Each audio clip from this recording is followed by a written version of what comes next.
Howdy ho, my peeps. Welcome to the first video about this book, The Fourth Turning. I'm going to get right into it. First I'm going to read the table of contents to you, and then I'm going to read an excerpt from the foreword, what serves as the foreword from this book, and that is chapter 1, which is entitled Winter Comes Again. The rest of the book is separated into 3 parts. Part 1 is called Seasons, and it has the next 4 chapters. Seasons of Time, Seasons of Life, Cycles of History, with an overview of the 7 cycles of generations and turnings since the Renaissance. And chapter 5 is called Great Champions, and that refers to the people who were in power 20 years ago. Part 2 is called Turnings, and it refers to the 4 turnings in the most recent cycle of American history, which started in 1946 with the end of World War II. So those chapters, starting with chapter 6, are the first turning, the American High, 1946 to 1964. The second turning, Consciousness Revolution, 1964 to 1984. Chapter 8 is the third turning, Culture Wars, 1984 to, they were guessing about 2005, because at this point it went beyond their time, you know, when this was being written, it went beyond 1997. Chapter 9 is Fourth Turnings in History. Chapter 10 is a Fourth Turning Prophecy. Then comes the part 3 of the book, which is the last part, and it's entitled Preparations. Chapter 11 is Preparing for the Fourth Turning, and Chapter 12, the final chapter, is The Eternal Return. There are some acknowledgments and notes and indexes and so forth at the end. I'm not going to read you the entire first chapter, Winter Comes Again, but I do want to read an excerpt for you. And here we go. This is from, starts on page 6. History is seasonal, and winter is coming. Like nature's winter, the secular winter can come early or late. Secular meaning there are 4 seasons, so the seasonal winter of our society can come early or late. A fourth turning can be long and difficult, brief but severe, or perhaps mild. But, like winter, it cannot be averted. It must come in its turn. Here, in summary, is what the rhythms of modern history warn about America's future. The next fourth turning is due to begin shortly after the new millennium, midway through the decade, around the year 2005. A sudden spark will catalyze a crisis mood. Remnants of the old social order will disintegrate. Political and economic trust will implode. Real hardship will beset the land, with severe distress that could involve questions of class, race, nation, and empire. Yet this time of trouble will bring the seeds of social rebirth. Americans will share a regret about recent mistakes and a resolute new consensus about what to do. The very survival of the nation will feel at stake. Sometime before the year 2025, America will pass through a great gate in history, commensurate with the American Revolution, Civil War, and the twin emergencies of the Great Depression and World War II. Now I'm going to back up and give you a little footnote. The authors thought this was going to happen around 2005. The remaining living author says that it actually happened in 2007-8 with the financial crisis. That was the catalyst for what we have been going through since then. The fourth turning, the winter of this society. The risk of catastrophe will be very high. The nation could erupt into insurrection or civil violence, crack up geographically, or succumb to authoritarian rule. If there is a war, it is likely to be one of maximum risk and effort. In other words, a total war. Every fourth turning has registered an upward ratchet in the technology of destruction, and in mankind's willingness to use it. In the Civil War, the 2 capital cities would surely have incinerated each other had the means been at hand. In World War II, America invented a new technology of annihilation, which the nation swiftly put to use. This time, America will enter a fourth turning with the means to inflict unimaginable horrors and perhaps will confront adversaries who possess the same. Yet Americans will also enter the fourth turning with a unique opportunity to achieve a new greatness as a people. Many despair that values that were new in the 1960s are today so entwined with social dysfunction and cultural decay that they can no longer lead anywhere positive. Through the current unraveling era, that is probably true. But in the crucible of crisis, that will change. As the old civic order gives way, Americans will have to craft a new one.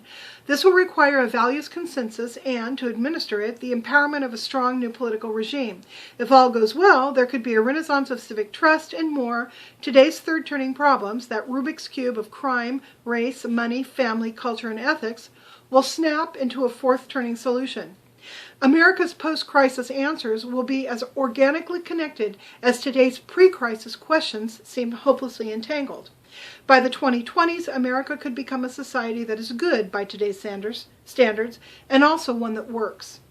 Thus might the next fourth turning end in apocalypse or glory. The nation could be ruined, its democracy destroyed, and millions of people scattered or killed. Or America could enter a new golden age, triumphantly applying shared values to improve the human condition. The rhythms of history do not reveal the outcome of the coming crisis, but all they suggest is the timing and the dimension. And that's important because, like I said, this is not a prophecy. This is a structure of cycles based on previous cycles that suggest what might happen. But as the author of this book is contemporarily saying, right now, today, as I'm speaking, he is speaking to all of this and how convoluted and oddly balanced it is. So he's not saying he knows what's going to happen. He's saying these are the things that might happen based on previous turnings. We cannot stop the seasons of history, but we can prepare for them. Right now, in 1997, we have 8, 10, perhaps a dozen more years to get ready. Then events will begin to take the choices out of our hands. That's today. Yes, winter is coming, but our path through the winter is up to us. History's howling storms can bring out the worst and best in a society. The next fourth turning could literally destroy us as a nation and people, leaving us cursed in the histories of those who endure and remember. Alternatively, it could ennoble our lives, elevate us as a community, and inspire acts of consummate heroism, deeds that will grow into myth-like legends recited by our heirs far into the future. There is a mysterious cycle in human events, President Franklin Roosevelt observed in the depths of the Great Depression. To some generations, much is given. Of other generations, much is expected. This generation has a rendezvous with destiny. The cycle remains mysterious, but need not come as a total surprise. Though the scenario and outcome are uncertain, the schedule is set. The next fourth turning, America's next rendezvous with destiny, will begin in roughly 10 years and end in roughly 30. How can we offer this prophecy with such confidence? Because it's all happened before, many times. The next section of this foreword is called Theories of Time, and he discusses, what has happened in the past.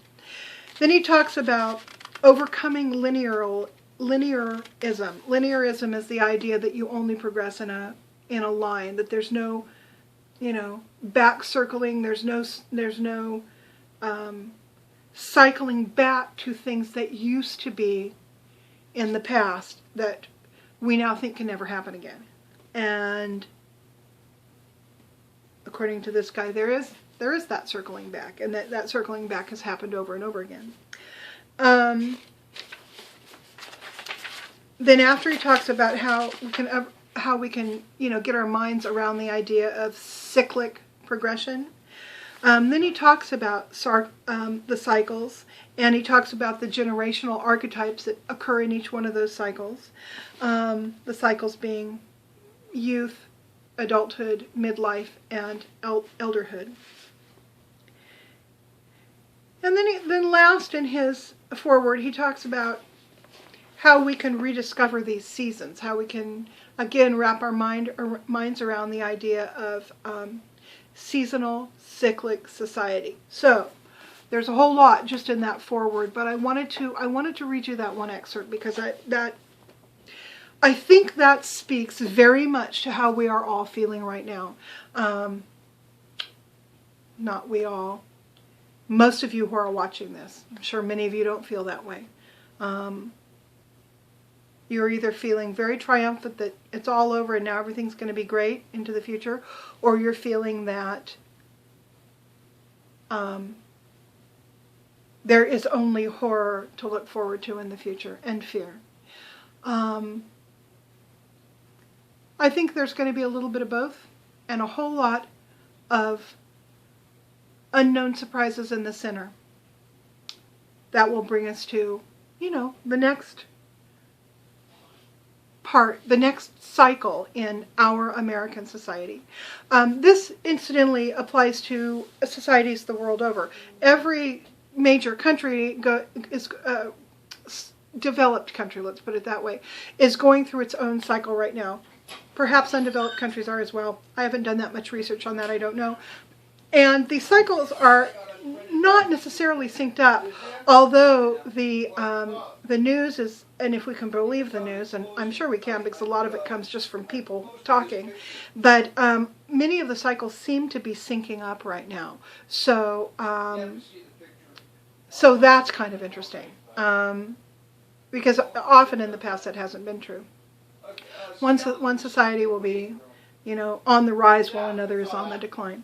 So, but we are global. We are far more global now than we ever have been before. So, and interrelated. So the idea that the developed countries' cycles are syncing, it actually does make some kind of sense.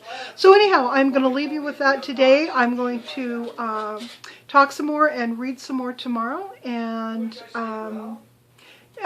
you can get this book on Kindle. You can get it on Amazon, probably on eBay. Certainly request it from your library. There's no why spend money if you don't have to, So request it from the library, and read it. It's fascinating. So I will talk to you guys more about this tomorrow.